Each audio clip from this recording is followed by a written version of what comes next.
Welcome to Trauma and Transcendence, where healing meets awakening. I'm Amanda M. Dodd, your guide on this transformative journey. Thank you for joining me on this episode. Let's transcend together. Hello, soulful seekers. Welcome back to Trauma and Transcendence. I've got a brand new guest for you. It is Thomas Suski. We met at the Michigan Hypnosis Conference, and he gave a stellar presentation. But moreover, something I'd like to talk about today is actually his whole journey. Very, very compelling, and I think you're really going to relate to this. Welcome, Thomas. Thank you for being on Trauma and Transcendence today. Yeah, thank you for having me, Amanda. I'm looking forward to having this conversation. It's a deep one for sure. But let's begin with you introducing yourself and letting us know who you are so that my audience can understand you better. All right, great. My name is Thomas, and I call myself the Mind Guy. I had quite a journey of quitting my job, buying a van, traveling the country back in 2017. I used to be a civil engineer, and ended up at the Hypnotherapy Academy. And then after that, What spurred that? What was like the catalyst for everything? Well, I felt very stuck in my life. I wasn't very fulfilled in what I was doing and where I was living, and I felt very anxious and reserved and avoidant. And I did a personal development seminar out in Boston. It was called the Landmark Forum. It was a 3.5-day seminar, and that was the catalyst. So it was a personal development workshop that really sparked that catalyst. Mm-hmm. Yeah, I think a lot of people can relate to that part of it. The feeling stuck, dissatisfied, not quite knowing what's happening. So I appreciate you diving into that. And then it sounds like you jumped in with 2 feet. I did, yeah. And I had this amazing adventure. I ended up seeing a hypnotist in Seattle. It wasn't my first rodeo with hypnosis. In 2011, I saw a hypnotist to quit smoking. It was one session. And then in 2013, when I was ready to quit drinking, one session, and I haven't touched alcohol in 11 years now. So very powerful. Oftentimes, I find hypnosis and hypnotherapy can be the last resort for people. They've tried everything else before they start looking in this direction. But you found it fairly quickly. What helped you get there? So I would go to this local drinking hole in my hometown, and there was a person that was a smoking buddy. So we would go out back and we'd smoke cigarettes together. And there's 2 weeks in a row where he's like, "No, I quit smoking." And he's like, I used hypnosis. And I was kind of blown away by it. And I was always an athlete, and I never liked that I smoked cigarettes. So I kind of had a bit of a stigma with it. That was the time too when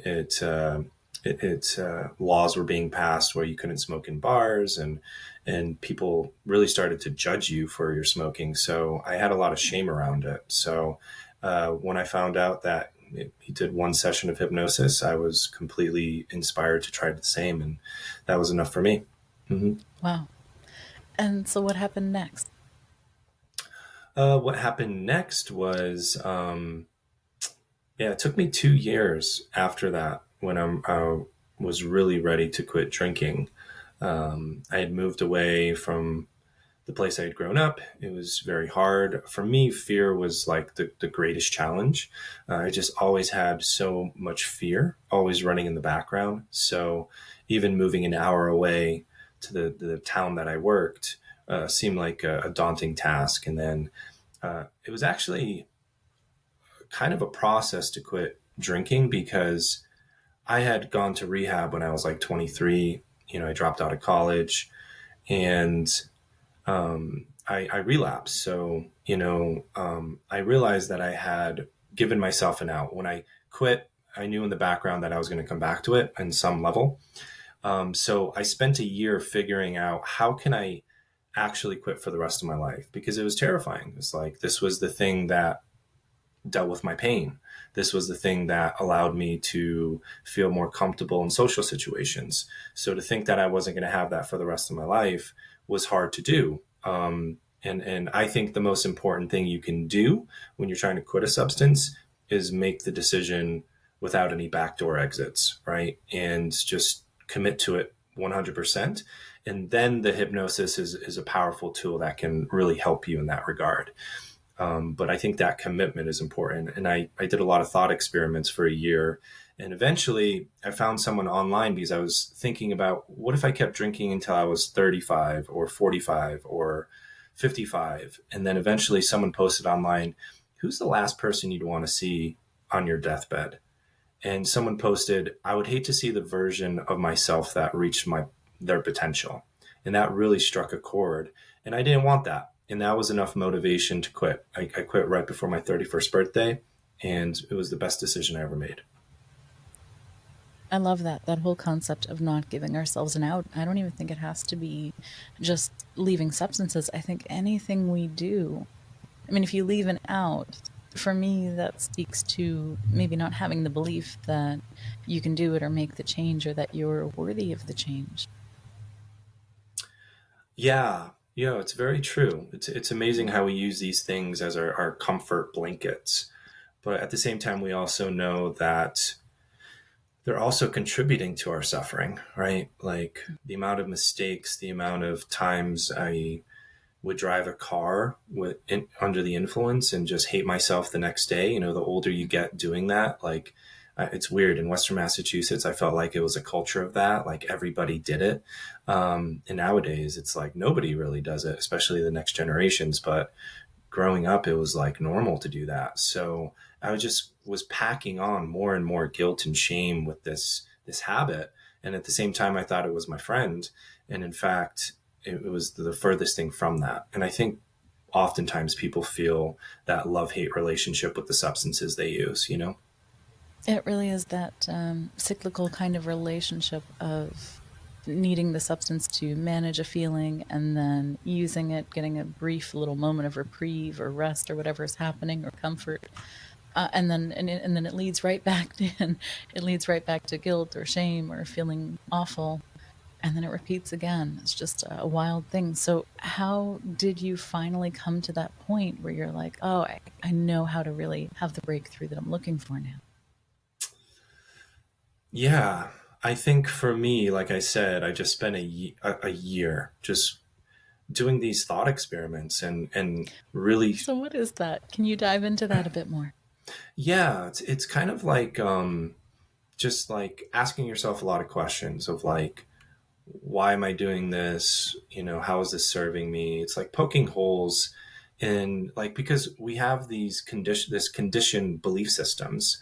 And the reason I started drinking was because of high school and popularity, and the upperclassmen did it. And then also my cousin, who I was my role model, he was a big drinker and partier and the life of the party, and I wanted to be like him. So I had created a lot of connections with alcohol, and I had to like start to dismantle these things, like in society, like if you don't drink, or I think it's starting to change now, it's like, what's wrong with you? Like, why don't you drink? Oh, something must have happened, right? So people have these judgments against you, and it's hard taking on judgments, especially if you're not comfortable with who you are and you're dealing with insecurities. So everybody does it. It's like everywhere. And in actuality, that's not the case, but that's the filter you look through, right? That's the conditioning. That's where you're like, oh, everybody does it. I'm going to be like missing out. I've had a lot of great moments, drinking, but more and more there was less good times. It was more like, wow, this really sucks. I will tell you, I had one moment where I was in a like a dive bar at 1 p.m. on a Saturday, watching college football, drinking like the worst draft beer possible, and there was like light coming in through the window. And it's like, if you're in a dark bar with light coming through the window, it's kind of a unpleasant experience. And I'm like, I don't even like college football. And I'm like having a conversation with some friends about nothing. And I'm like, is this really the life that I want to live? And that was another kind of like turning point as well. It was like, I just don't want to do this anymore. You just kind of get sick of it, you know? So that's another thing that came for me. Hmm. Yeah. I find that interesting, mainly because when we talk about transcendent experiences and things like that, light always seems to play a factor. Either it's present, we feel it, we see it. So I'm wondering if there's like a correlation to that as you were experiencing that in that space. Well, I was in the dark and the light Yeah. was outside. So yeah, Well, that, go that's to a the really light. powerful metaphor right there, my friend. Yeah, exactly. Yeah, Yeah. that's awesome. Mm-hmm. I can think of experiences where I've had similar, so I always find that just really key and fun to hear. It's just like a super validation every time I hear it. I'm like, oh yeah, there we go. Just mention the light. I already know. Right. Mm-hmm. Yeah. Was that at the peak of your spiritual awakening, or did that come later? Yeah, so I would say when I got sober, I started to have an awakening, but more so about, I got into like the 9/11 kind of conspiracies, and I was a structural Yeah. engineer, and there are certain things that didn't make sense. So Mhm. I'll tell you something. When I got sober at 31, I made a realization that I didn't know how to critically think. Like I always was book smart, I did well in school. I was always complimented for my intelligence, but I can tell you, throughout my entire life, I didn't know how to critically think. And I actually searched online, how do you do that? And then I just started asking questions and questioning everything. And it's amazing how simple it is to ask those questions and to really, you know, critically analyze whether like the information you're getting is true or accurate. It's amazing how much I just take things for face value and be like, oh, Yeah. that's a person of authority. That's the government. I should trust them. So that was kind of like the beginning of my awakening. And then when I did that road trip and I ended up at the Hypnotherapy Academy in Albuquerque, New Mexico, my real like spiritual awakening was um, past life regression. So the last 2 weeks was a past life regression module. I was raised Catholic. I never had a conversation around reincarnation. It was funny, but I stumbled upon a book called Many Lives, Many Masters, which I feel like is a gateway for a lot of people into past life regression.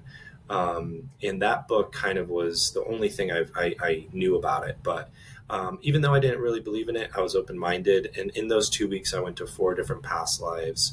I had the images, I had the emotions, and I can see the connection between those past lives and the problems I was facing in this life. And it What was very changed for powerful. you after having the past life experiences? For me, that's the most compelling part because, like you, I was very analytically minded. I didn't believe in that, and Yeah. that wasn't why I went into hypnosis to begin with. Yeah. I'll t- yeah, great question. Um, so, because I was an alcoholic for 10 years, it took me 8 years to get my undergraduate degree. I always felt like I was behind and constantly comparing myself to my peers. And I also graduated my high school class most likely to succeed. And I felt like I had lost so much time. And what happened for me in that past life regression module was I was constantly playing this game of catch up and always seeking the next thing that I needed to do. And it completely kept me out of the present moment. There was this pressure on me. And when I had this realization of like, oh, I'm not just this physical body, this is not the only lifetime that I'm trying to figure this out, a huge weight lifted off my shoulders. And it was a sense of relief. Like, I didn't even realize I was doing it, right? Because all these things are running very unconsciously. So it was just like everything just slowed down and things got a lot more peaceful. So that was like a huge shift in my life and very grateful to have that experience. Yeah. The thing that I often tell clients, and I have to remind myself this too, because even as a hypnotist, sometimes the healing is so subtle that unless we're really paying attention to it, we don't even realize. And so one of my experiences was I got over my phobia, lifelong phobia of snakes. used to have really intense flashbacks, probably about 1 to 2 times a month, where I would jump out of bed and be rifling through the bed looking for snakes.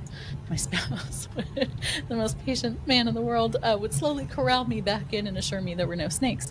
It took me a solid 6 months after past life regression to realize that that whole cycle had stopped, that it was some kind of like a past life flashback. Wow. Were there things like that for you where 6 months later, 2 years later, you're like, oh, some big thing changed and I never even like accounted for it?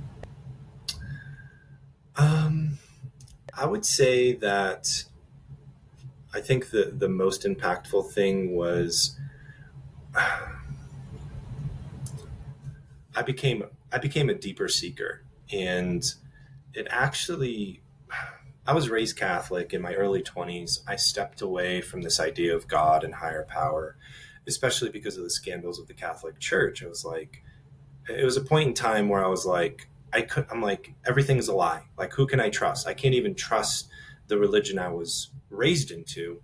And when I reflected back on how I hit bottom at the age of 29, I could see these correlations of separation.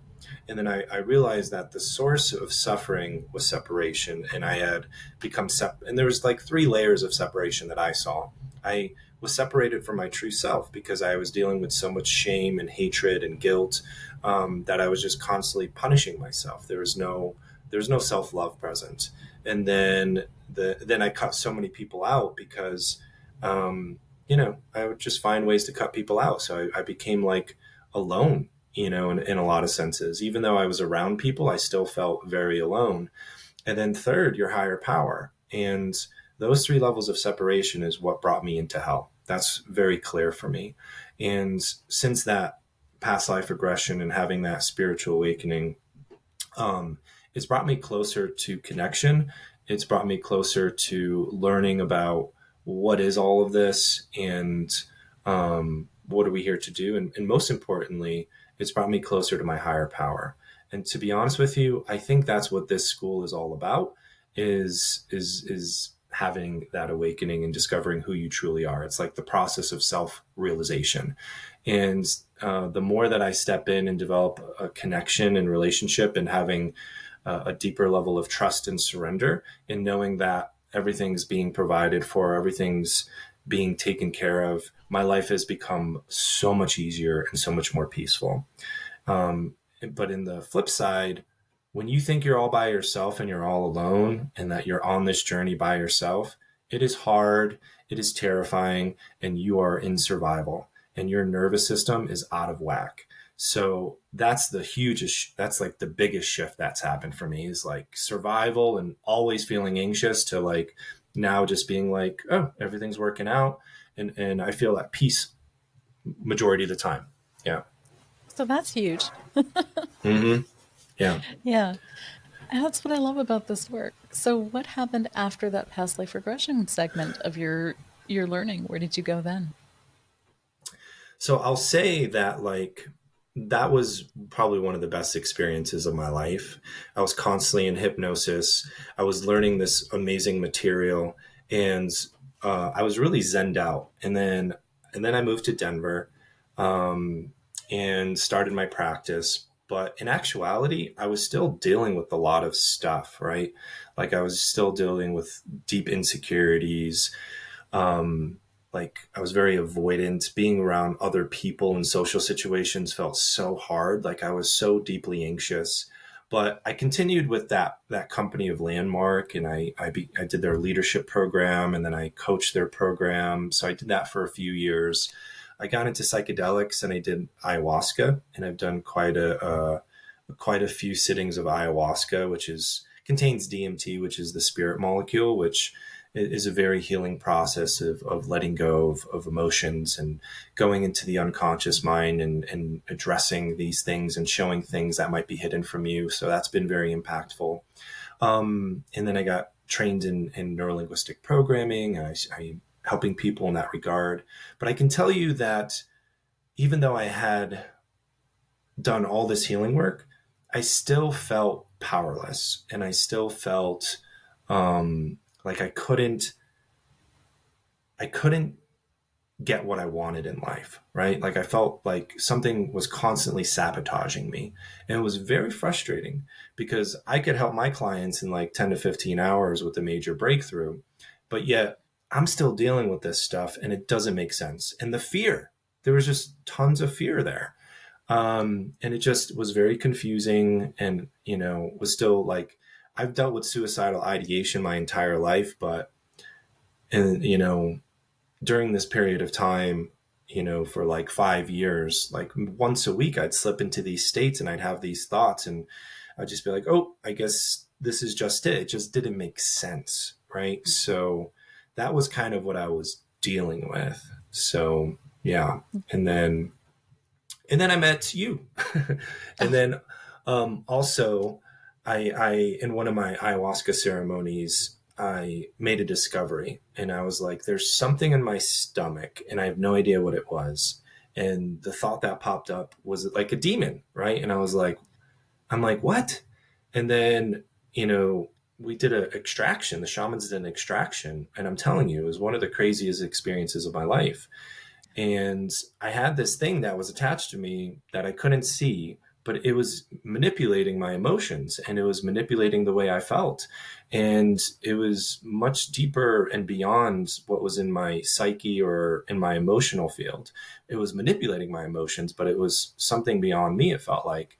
And then I met you and you did a spirit releasement technique with me, and we found other things. And it was one of the most powerful, profound experiences. And these things that had attached to me on a different plane of existence, in the spiritual plane, it's still new to me. But getting all these things released is the thing that actually created the hugest shift and impact in my life, like the hugest positive impact in my life. And it's such a relief because for 7 years, I have invested like $75,000. I've done all these trainings. I've done trades with other people, like you name it. I have done a lot of work, and to still feel like powerless in your own life just is very demoralizing.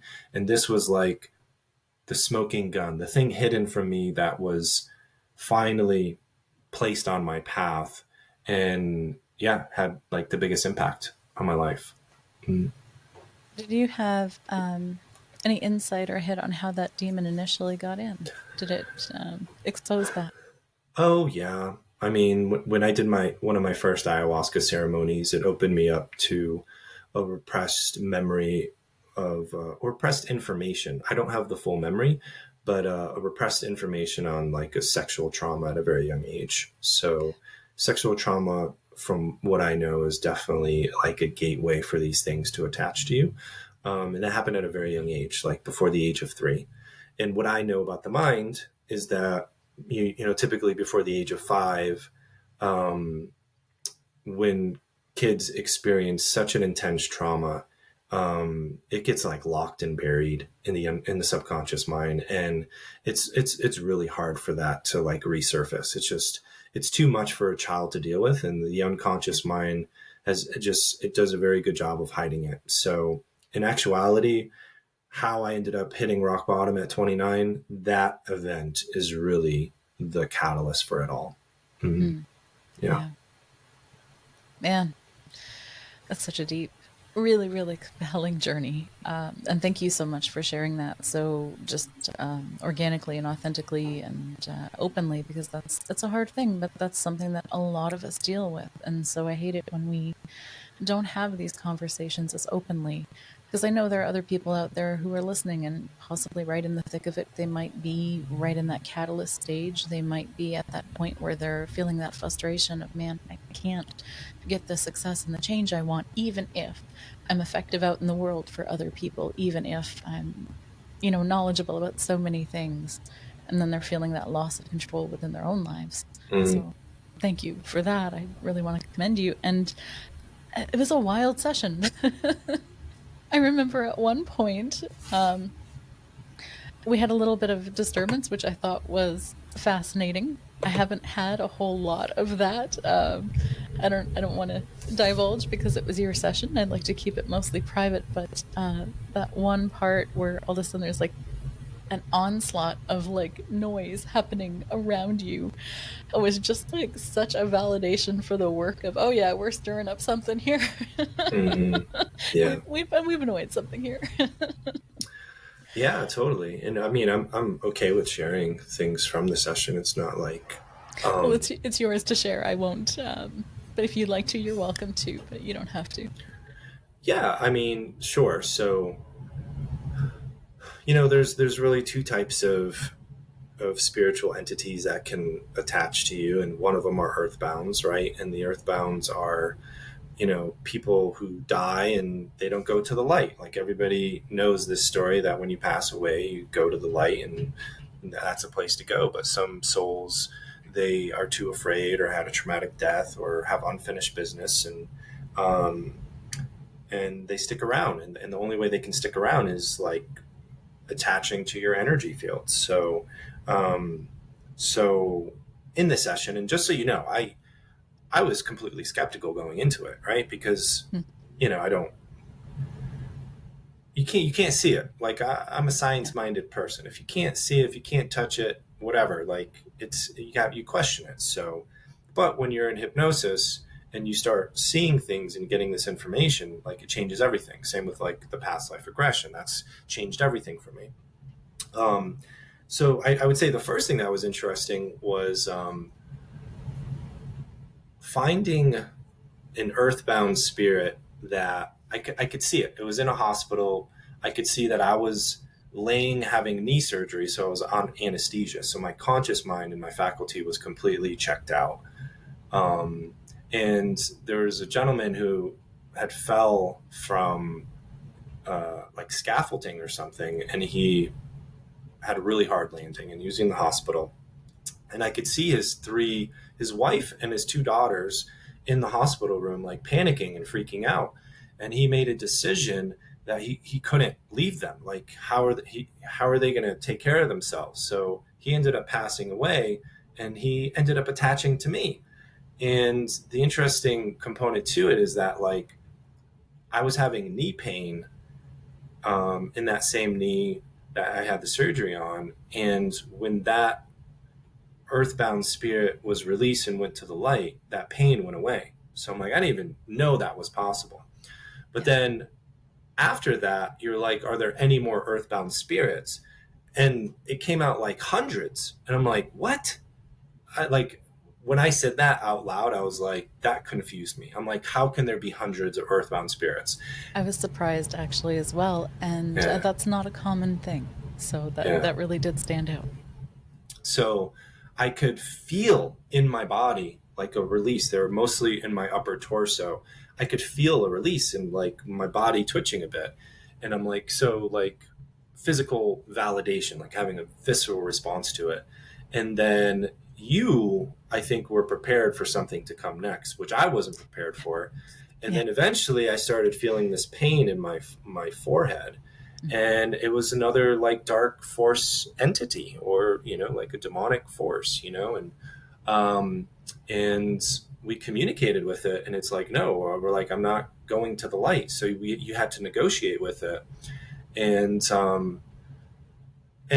of course, if people don't know, there's a hierarchical system. If you choose the dark path, like, it's all about power and control. So there's a hierarchy, and there's someone above you giving you orders, and you have to put in your dues and gain control and power over others. And that's how you gain power on the service to self path, on the dark path.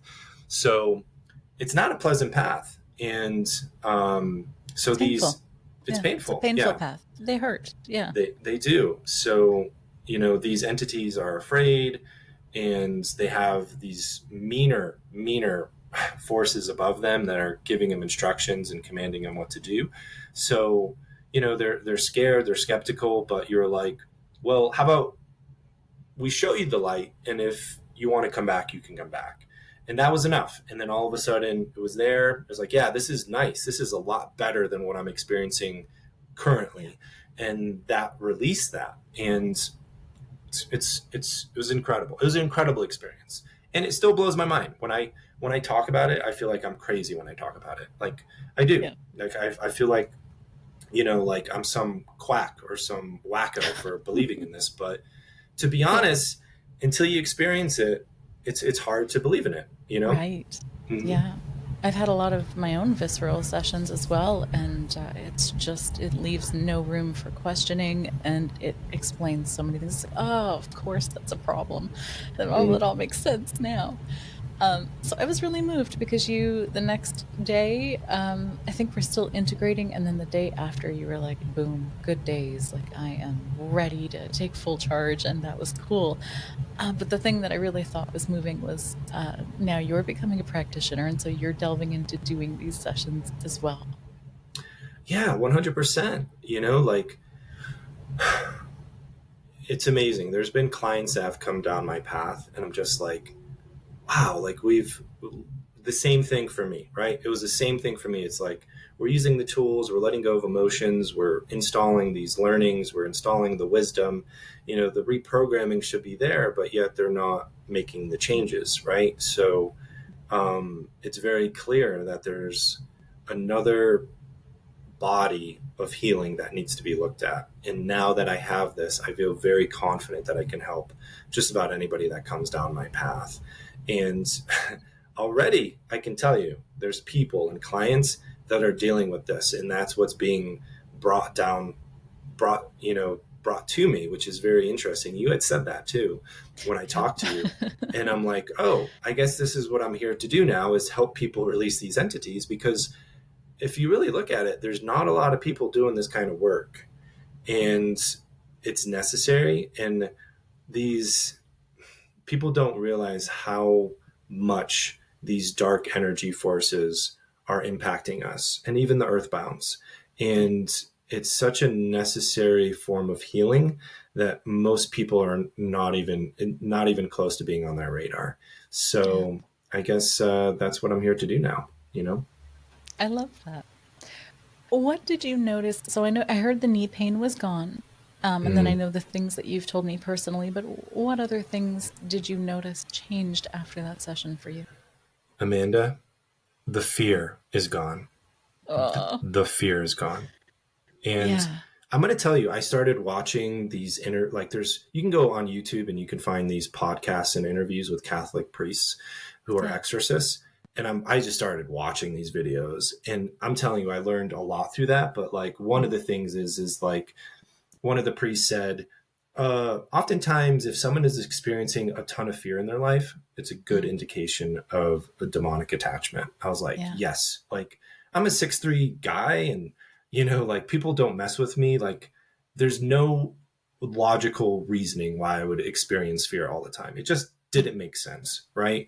And it was this thing was trying to manipulate me and trying to control me, and Mm, it's nothing to be scared of. Like that's something that, like, because of my Catholic upbringing, I was afraid of the devil and demons and that kind of stuff. There was always this like deeper unconscious fear about it. But these things aren't that powerful. They're just very sneaky and elusive. And like in it, like you said, you have a negotiation, you bring them to the light, and they don't bother you anymore. The thing is the most deceptive thing is that they convince you that they don't exist, and that if you mm, think that they exist, you're crazy or something's wrong with you.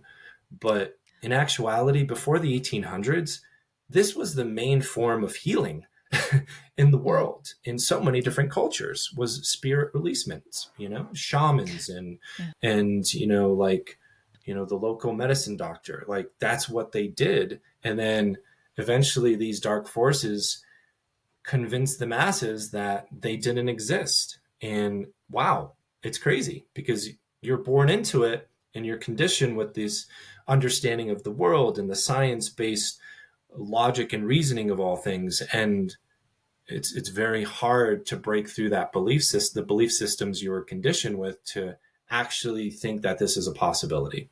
Yeah. Yeah. Hmm. Yeah.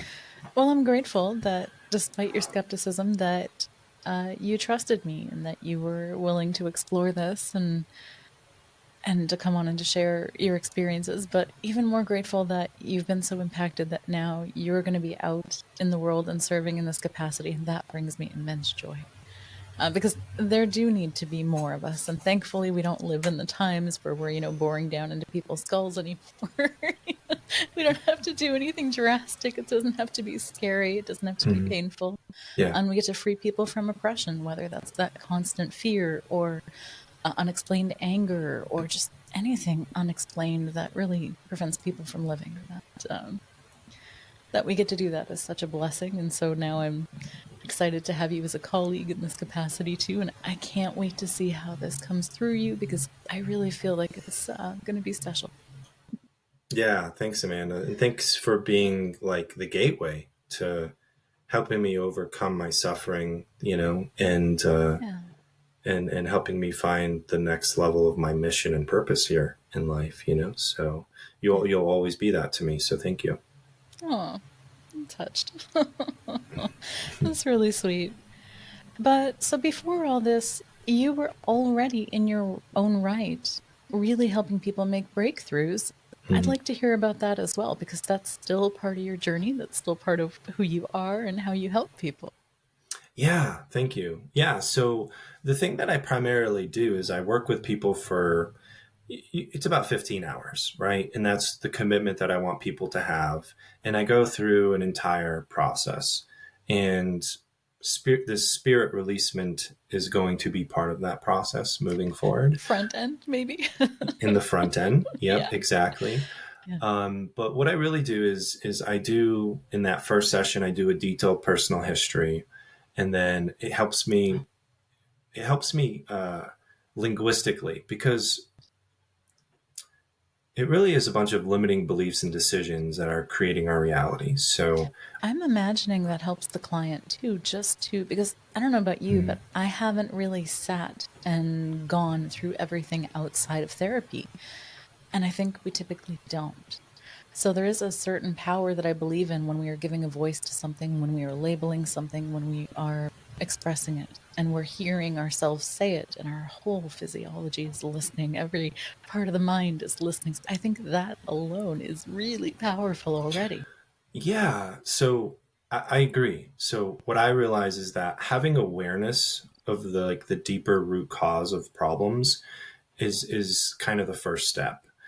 Um, when I was just doing hypnosis, what I would find is that people would feel better, but I didn't know if these things would come back, right? So in that, when I do that detailed history and I spit back to them, because every surface level problem has a deeper core problem. And that's what I do, is like, here's what the core problem is. Like, you do this, this, and that because of X, Y, and Z.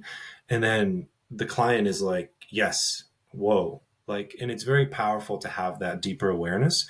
And then I do another session where I educate them about how their mind works and their emotions and the metaphysical and how it's all connected, and what the ego does and what our negative emotions are and how the programming all works and ties in together. And what I'm doing there is I'm changing the way they see the world. And by installing these frames, these metaphors, this education, it loosens up their belief systems. So now they're more ready to let go of stuff, because this process really is about letting go. And then I do a powerful parts integration process where I integrate all the separated parts of themselves. And then we do a major clearing out of negative emotions. And that right there, parts integration and negative emotions, people have a really profound shift. And then I do deeper hypnosis work after that. And yeah, it's a very powerful process. It doesn't matter what problem you come to me with, it's the deeper, more holistic healing approach. Because I know that it took one session to quit smoking and one session to quit drinking. It did not clear out the root cause problems. And in fact, I manifested other addictions like sugar and caffeine and other stuff, because the root cause problems were not resolved. So I understand, like, doing a deeper holistic healing approach is going to help them in the long term. And that's why I don't do one and done sessions of hypnosis anymore. So when you say 12 hours, how does that break down? So if somebody comes to you, they're Yeah. signing on for this breakthrough experience. So walk me through their journey a bit. Yeah, so it's really 15 hours, but I usually break it out into 2 hour sessions. And we could do multiple sessions a week. We could do 2 to 3. It depends how quickly you wanted to go through the process, but it's a minimum of like once a week. And we just keep doing 2 sessions at a time and focusing on different things. And it's usually about 7 to 8 sessions total. Some of the sessions are about an hour and a half. And then a good way to think about it is that where we end up in life is a combination of two things. Who we are in the present moment is really a very simple, basic formula. It's all the programming from the past, right? And then it's all the things that we design, imagine, and commit to in our future. Yeah. So most of like the first like 10 to 12 hours is a major clearing out of the past, because that's going to impact where you end up in the present and in the future, but also is helping them get clearly state what they want in their future, and then also installing that. So that's kind of the combination of things that I do, and I find it to be very impactful and powerful. Sounds like reformatting a computer. That's what I call myself. I call myself an engineer of the mind. I don't see myself as a therapist. Because, and that's kind of part of the process. When I do that education portion, I really just teach people that they're just very sophisticated computers. But the reason I do that is because if they know it's just programming, that it's not them, and that it can be changed. If the stories that they made up in the past, it's not true, and that they can just change them, it allows them to let go of a lot more. And it creates like an insignificance to all their problems. So I kind of do that. I kind of talk about it like computer programming. So how do people identify, as they're listening to this, when it might be a good idea to explore this program with you? What kinds of red flags or challenges are they having? Honestly, if you have not done a major clearing out of negative emotions from the past, anybody could benefit from this.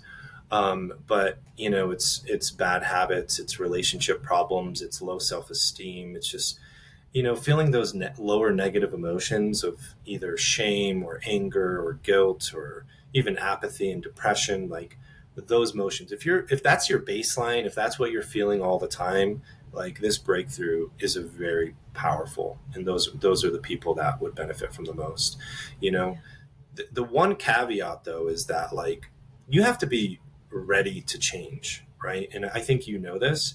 Like everything that I do is moving people from, you know, like feeling powerless in their life and then moving them into power. But in order to do that, you have to be willing to captain your own ship in your own vessel, and you have to be willing to take responsibility for all of it. And that can be challenging for some, right? Some people are just like, no, I don't want to be the leader of this. And I'll tell you a very important thing that happened to me. When I was in a relationship for 6 years, and halfway through, I got drunk and I cheated on my partner. And it was so uncharacteristic of me, and I just felt this cloud of guilt that came over me. And I really hated myself. But what also happened, it was very clear that I had made a choice that I did not want to make any more decisions. It was this learned helplessness. And that is what spiraled me deeper and deeper into alcoholism and into depression. And ultimately, when you try to escape life, you can't escape. And the only way through is forward. And the way to do that is to continue to step into responsibility, being present, responding powerfully, or as powerfully as you can, to the situations in your life. And that can be hard. It was so hard. When I hit bottom, I felt like I was climbing Mount Everest without any, like, out of shape, out of weight, alcoholic, smoker, you know, like, think about trying to climb a mountain just being completely out of shape. That's the place you're in. But it doesn't matter. They're like, you can't circumvent it. You can't move around it. There's nothing you can do. You can try to give up and just die, so to speak. but you're going to come back and you're going to have to deal with the same issues and lessons. So that was like one of the most powerful messages that I want to share with people, is that like, no, like you can suffer and try to escape life, but that's not going to change anything. Or you can move forward with some suffering and allow your life to get better and better and better, and see the suffering drop layer by layer by layer. Is just move forward. I'm so glad you mentioned that about seeing the suffering drop, because I think that's a huge misconception that people have of healing is hard. It takes a long time. That's not been my experience. Mm-hmm. If anything, I find the suffering before we begin the work is the worst. That really is the worst part of it. If you can start to lift yourself up and work with someone like Thomas or myself or any other of the wonderful colleagues we've had on here, I think that's when the days start getting better and brighter and the light really begins to come in. Yeah. And a perfect like lateral chunk to that is when you're out of shape and you decide to get into shape physically, it takes about a month to actually start really feeling better, and maybe 2 months or 3 months when you actually get into shape. You know, like it's not that long of a process, but we resist the pain. Actually, resisting pain is probably the greatest travesty of humanity. And when people learn to resist their pain and be afraid of their pain, that makes it so much worse, and it deters them from actually doing it, versus building a positive relationship with their negative emotions. Because resistance makes the pain 100 times worse.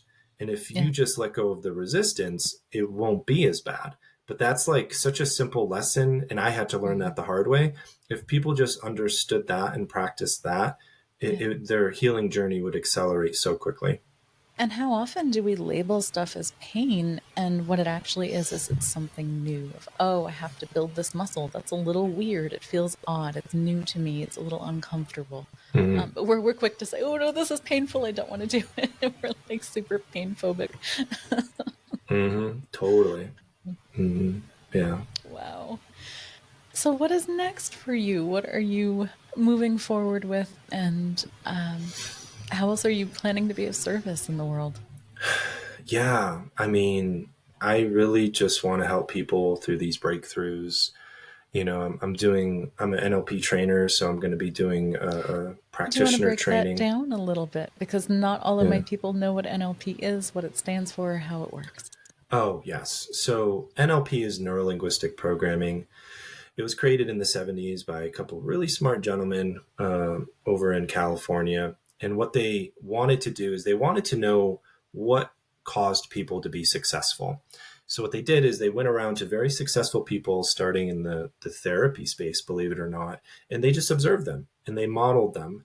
And what they realized is there's these certain patterns, there's these certain tendencies, there's certain things that each of us does. And what they did was they broke it down and they chunked it into different little tools and different teachings.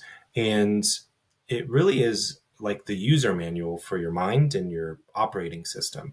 So it like teaches you of what actually drives your behavior. And what they believed is that you could model other people's success. And if you could match their value systems and their belief systems, if you match their physiology, like you could very easily have the same success that another person has. And they gave a whole set of tools in order to do so. So, you know, the linguistic is everything is rooted in language. It's the computer code, it's the beliefs, it's the decisions, right? So it gives you a framework to be able to find those limiting beliefs and decisions and then to be able to clear them out. And when you change a belief, it changes your reality, right? Yeah. So, And when he's talking about beliefs, I just want to make it clear, it's not a conscious belief. It is the subconscious belief that's in the underbed of the programming of the mind. mm-hmm. It was a decision that was made probably between ages 0 to 5 of having experienced something. And so it just kind of sings in the background. We don't always have it at the forefront. Yeah, definitely. Yeah. And you can also make those beliefs after the age of 5 and But primarily, most of our programming and our belief systems are before that age, or even before I've heard before the age of 7. So yeah, and that's what, like I said, everything in the past is going to determine where you end up in the present, right? So your relationships, your relationship with money, your career, like people working a job they hate versus like, oh, I really wish I could do something else, or, start my own business. But all the beliefs in the past are the things that are holding you back, right? Like if you really want to live your best life, become a master of your own life, that's what you need to do. Like you have to transform your mindset.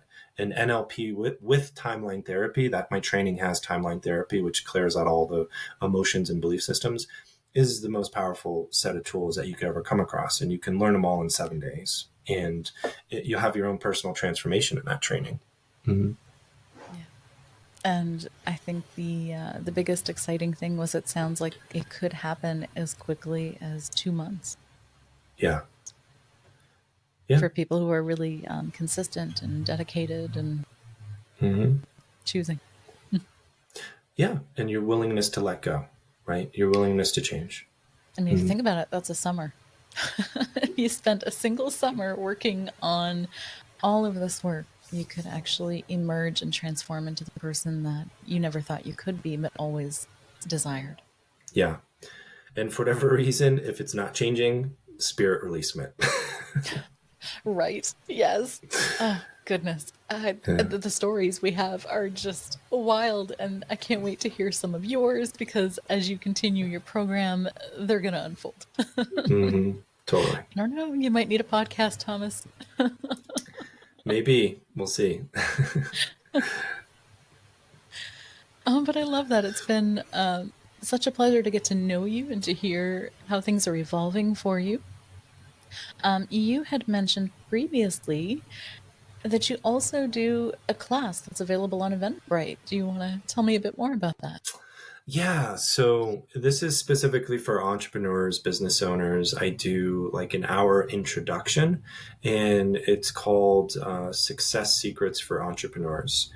And it's just an hour, and it gives you some really great resources. And it also talks a little bit more about NLP on a deeper level, because for me, that's one of the success secrets is doing one of those trainings. So it's just an hour long. I do it once a week. And if you want to get more information about it, about success and what drives success, this is such a there's a lot of value in this short hour of time. So I'd love for people to attend.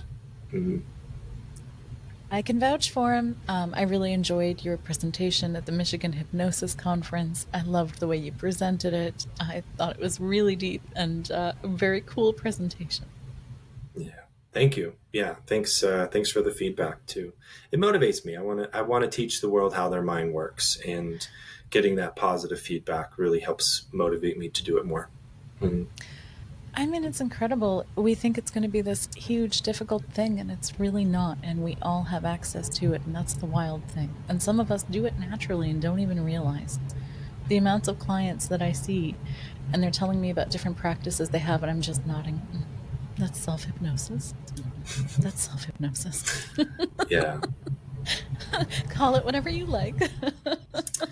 It's very clear to me that all change happens in the unconscious mind. So it does. Yeah. You like getting into a trance state is how you can access the subconscious mind and make the change. So I don't know when that's going to become common knowledge and universal, but that is my day to day. And it's like everything I do is about putting people into trance, even if it's a mild trance, right? Because I know that's where the change happens. And until people fully get that, like things aren't going to really change.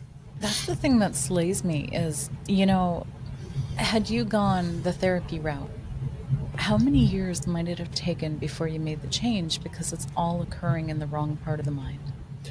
Well, I did do therapy quite a few times. So I did, but just for like 3 months stints, and to be honest, it was just such a slow process. I'm like, why am I going to keep coming to this if nothing's getting better? I mean, did it's as so well. slow. It's so It slow. is. It's like, oh my I, God, like yeah. I've been talking to you for like every hour for a month. And I'm like, I feel like we just started with introductions. Yeah. Mhm. I did as well. And then one of the things that I was quietly doing, and then I later told the therapist about, is every time we would have a session, I would sit and I would journal and I would actually write down all the unconscious beliefs, all of the things I heard, and then I'd write out some affirmations, and then I would make an MP3 and a recording of hypnosis. So I would chase every therapy session with a self-hypnosis session, and he Nice. would be floored every time I came in. He'd be like, "How are you making these changes this fast?" That's Yes. my dirty secret. And that's very clever. I'll tell you one of Yeah. my little hacks is I developed a lot of friends who are in the personal development space, so coaches Yeah. and stuff like that. So if I'm dealing with the problem and I can't figure it out myself, I'll call them, have a conversation, Yeah. and they'll help me find the awareness of what's deeper at the core, and then I'll use my tools to reprogram, release, that kind of stuff. We don't always have the objectivity, and it's so important to have people we can reach out to, because even as the trained hypnotist, the trained NLP practitioner, the healer, whatever, we are still human at the end of the day, and so we still need to be supported and to be held sometimes to see things that we don't see. So it makes perfect sense to me. Yeah, no, definitely. Yeah. Mm. I will have all of Thomas's information in the show notes so that you know how to reach out to him. Thank you so much for coming on today. Is there any final thoughts you'd like to leave us with? Yeah.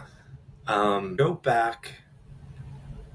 How do I want to say this? I think the most profound thing that's impacted my life is coming back to this idea of a higher power, and coming back to God. And God is not something outside of you, God is something inside of you.